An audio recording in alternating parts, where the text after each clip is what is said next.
hablarse de toda su importancia, las violaciones de hombres y mujeres en los campos de concentración argentinos. Lo que vemos es la destrucción, el acceso sexual como tortura. Caso de Lucía, ¿no? Que no es por nada que Lucía fue empalada un 12 de octubre, ¿no? Eso es un imaginario, un subsuelo ahí, ¿no? Al mismo tiempo que Micaela fue asesinada un 8 de marzo. Cosas, ¿no? Porque hay un inconsciente colectivo, hay un sustrato en que la humanidad conversa, y yo veo estos crímenes que nos espantan tanto porque en Argentina hoy se han vuelto frecuentes y no lo eran, que es un síntoma, la emergencia de un síntoma de algo que todos sabemos. Y ese algo que todos sabemos es lo que llamo ahí de dueñidad. Hablar de desigualdad, mi manera de expresarlo es así, ustedes pueden pensarlo, criticarlo o construir otras cosas con eso. Pero el hablar de desigualdad hoy es poco. O sea, hablar con el mismo lenguaje que hablábamos a los 60 y 70 no me parece que es lo adecuado. El mundo de hoy no es un mundo de desiguales, pero es un mundo de dueños, ¿no? ¿Qué quiere decir un mundo de dueños? Algo muy concreto, dos cosas. La primera cosa, el ritmo de la concentración. O sea, Oxfam, saben que en la página de Oxfam, lo pueden abrir y ver, en la derecha hay una columnita. A partir de 2009 empieza una investigación en los bancos suizos, en los offshores, en Panamá, en esos lugares, sobre quiénes son los ricos y cuánto dinero tienen. También la revista Forbes. Pero Oxfam es más radical porque hace un cálculo y dice cuántas personas hoy son dueñas de una riqueza igual a la riqueza de la mitad de la población del planeta. Ese es uno de los cálculos que hace y lo va dando cada año, y cada año cuando lo recibimos quedamos, no es posible, una cosa así, qué espanto. Se me dio por ir a mirar ¿cómo era eso? ¿Dónde estaba? Porque uno lo recibe en las listas y lo recibe por notas periodísticas. Dice, Oxfam dio el dato, acaba de dar el dato, que está así, que tantas personas. Entonces, ahí quedé espantada. Porque Oxfam dijo que en 2010 eran 288 las personas dueñas de una riqueza igual a la mitad de la población del planeta. En 2016, eso año por año va.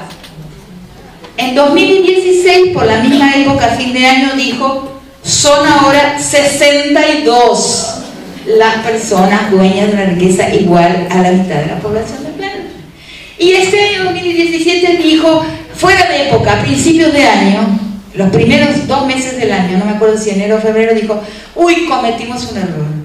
Son 8 las personas dueñas de una riqueza igual a la mitad de la población del planeta. Eso significa que hay un número de personas que son esas 8, pero también sus gerentes, sus CEOs, sus próximos, ¿no?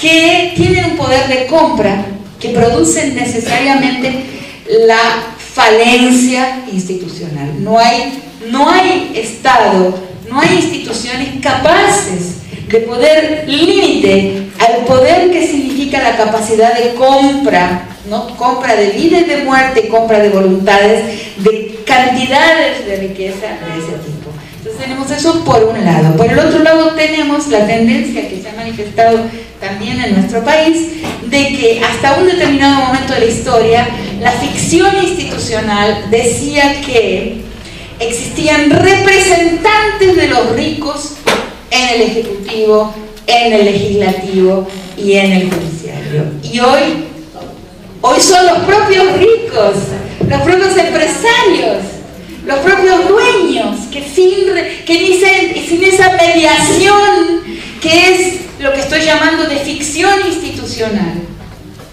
están directamente ahí. Los Bush ya era así, con Bush ya fue así. Con Reagan no, Reagan fue un actor.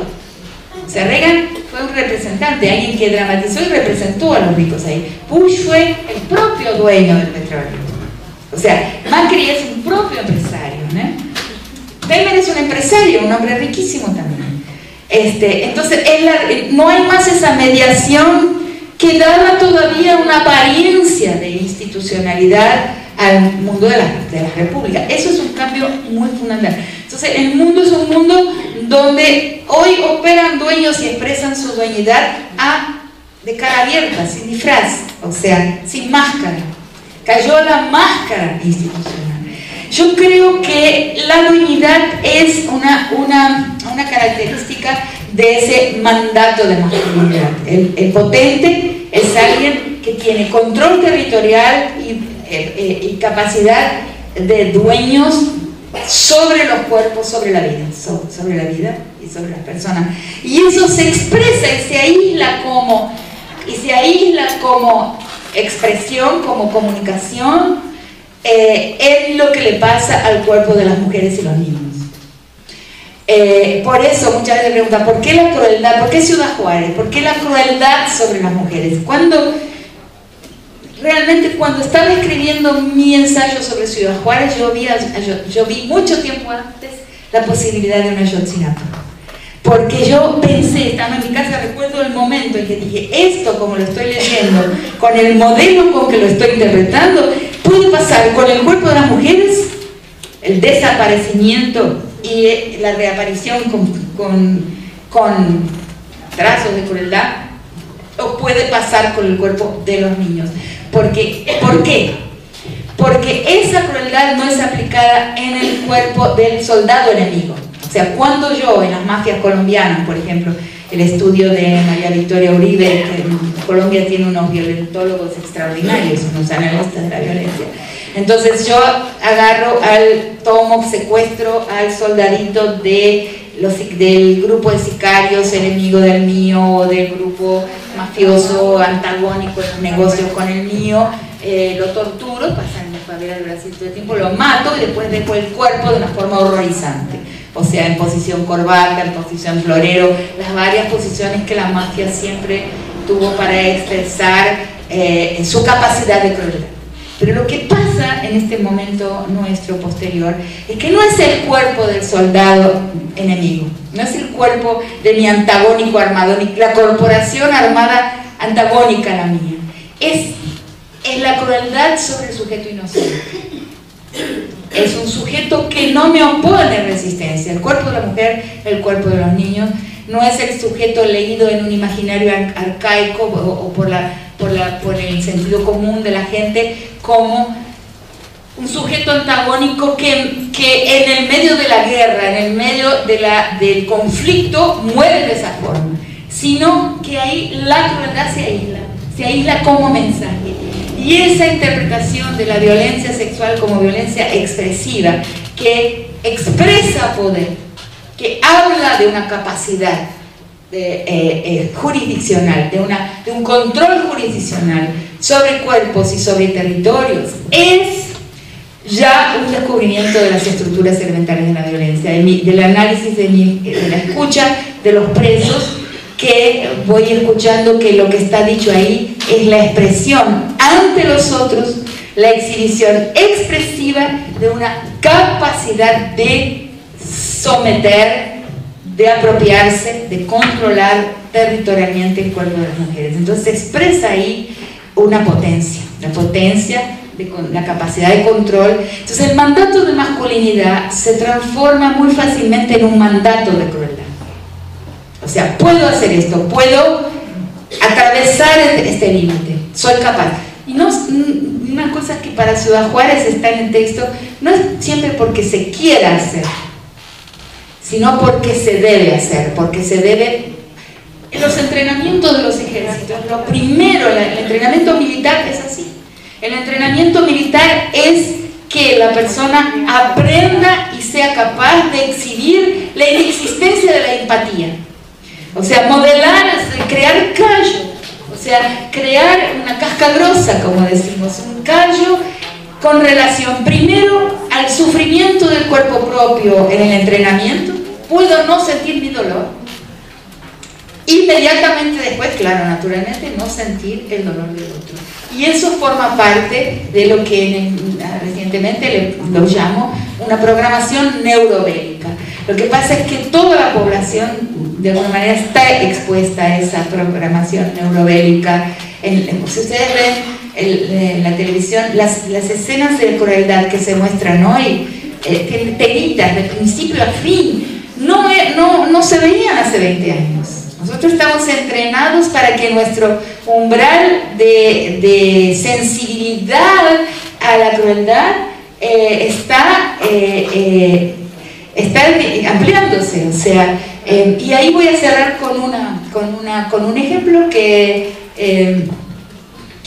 nos dice respecto a Alicia y a mí, que es la película La Naranja Mecánica. La Naranja Mecánica fue la película más censurada de todo, lo vimos en México, que era uno de los pocos países donde se permitía exhibirla.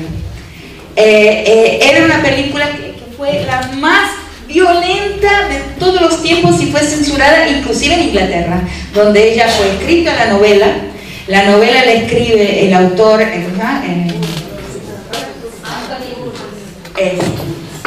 él la escribe porque él presencia la violación de su mujer embarazada por un grupo de soldados norteamericanos en Londres, y ella pierde el embarazo y escribe La Naranja Mecánica a partir de una violación. Y después Stanley Kubrick hace la película con Malcolm McDowell como su gran actor. Pero es censurada en Inglaterra por muchísimo tiempo, hasta después de la muerte del autor. Y es censurada en una cantidad de otros países y se considera una película horripilante. A mí me sucedió pasar por la sala de mi casa con la televisión prendida cuando funcionaba, que ya no funciona más hace mucho tiempo. Y estaba pasando La Naranja Mecánica en el medio de la tarde, digamos 4, así yo, ¡ay, La Naranja Mecánica! Me acordé de Alicia. Miro, era un chiste, era una broma, era algo que era una película cómica. ¿Qué pasa? ¿Qué pasó? Desde 1973 a hoy, ¿qué pasó? Entonces estaba intentando componer esta idea de que estamos siendo programados para la baja empatía, para no vibrar en empatía con el sufrimiento del otro, que no veamos la posición del otro como una posición conmutable con la nuestra. Y encontré una entrevista con el actor, con Malcolm McDowell, que inclusive quedó enfermo después de la película. Y dice, porque le dieron un premio en Barcelona, en un festival de cine, y lo entrevistaron hace algunos años, y él dijo, tengo que decir que lo que fue en aquel tiempo una película de extrema violencia, hoy se ha transformado en una comedia. Y eso nos muestra lo que quiero, él dijo eso, lo que yo quería decir, eso nos muestra lo que ha cambiado la humanidad. ¿Qué trayecto es eso? ¿Qué trayecto es ese que hemos transitado en términos de capacidad de digerir el sufrimiento, ¿no? Eso yo creo que es algo que tenemos que inspeccionar, ¿no?, en nosotros mismos.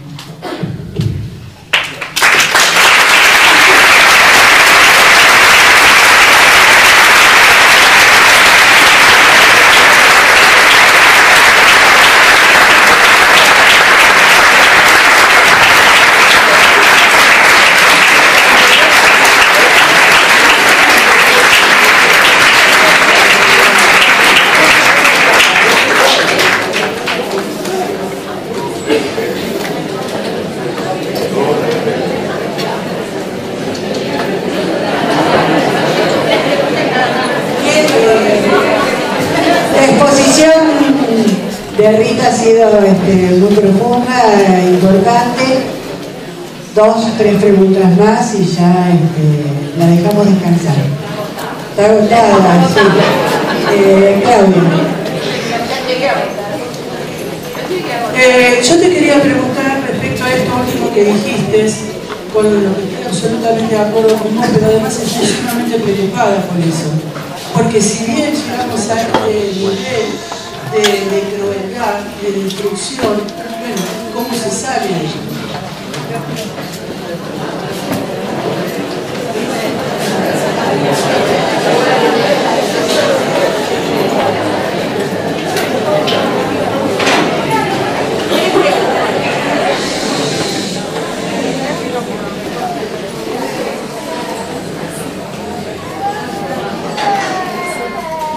Yo quería ver si dialogaban, más precisamente para vos, de qué manera pueden dialogar esta dueñedad que vos estabas relatando con otra dueñedad que tiene que ver con el capitalismo actual, que también supone una dueñedad y una enajenación, y qué formas posibles tienen estas dueñedades de diálogo.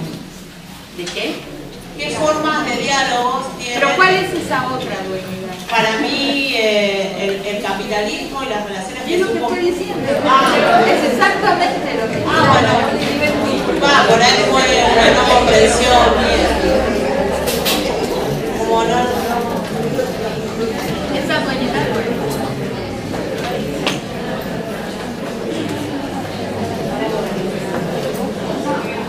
Bueno...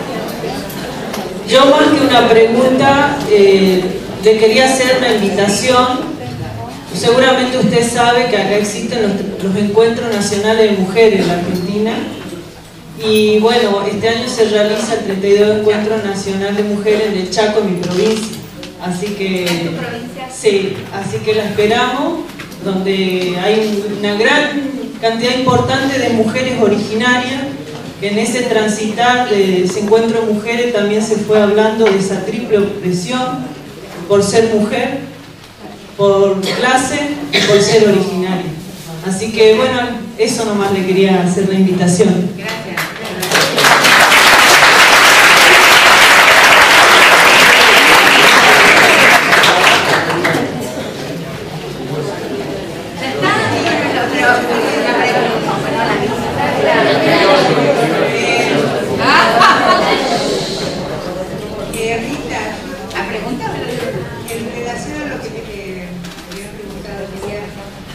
Pedir una opinión, porque en esta situación de sociedad de dueños, que son básicamente pocos, ¿qué pasa con aquellos que se sienten fascinados por los dueños? Claro, si piensan que pueden llegar a serlo,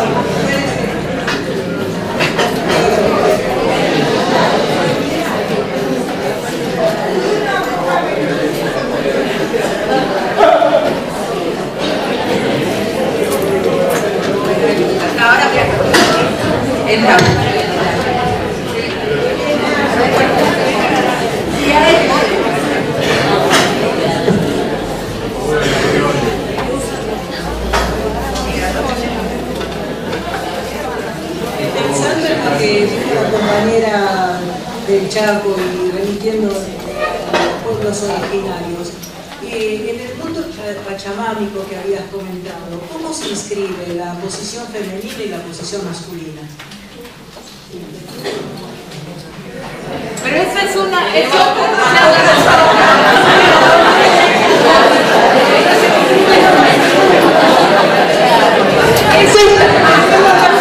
está escrito. Como estoy tan cansada, está escrito en el último libro que publiqué en Argentina, que se llama La crítica de la colonialidad en 8 ensayos y una antropología por demanda.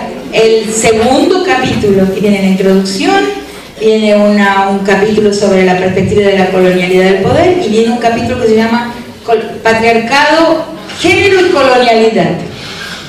Y ahí explico qué pasa con el género en la transformación del mundo comunitario, del mundo comunal, del mundo pachamámico y otros, al género moderno. Está escrito completamente. Bueno, entonces esta la voy a hacer.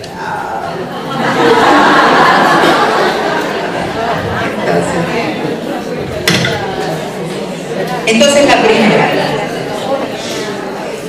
¿Cómo? Mucha gente me pregunta y ya le han puesto un nombre. ¿Cómo ¿Cuál sería una contrapedagogía de la crueldad? ¿No? Bueno, lo tenemos que pensar todos juntos. ¿Dónde está la punta del hilo, ¿no?, que va a desatar ese ovillo siniestro en el que estamos metidos, ¿no? Por ejemplo, en la costa pacífica colombiana, en la ciudad de Buenaventura, donde estaba planeado, donde estaba la construcción de un gigantesco, de 3 puertos juntos. O sea, la costa pacífica colombiana es un lugar, en Colombia hay 3 cordilleras. En la cordillera occidental, por detrás de la espalda de la cordillera occidental, ¿quién me preguntó? Que no me acuerdo. De la cordillera occidental está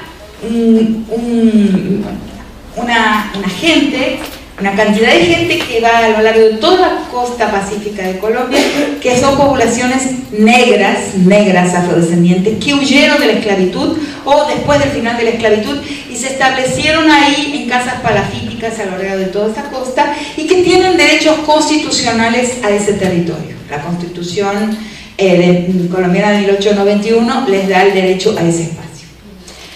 Pero entonces ahí se está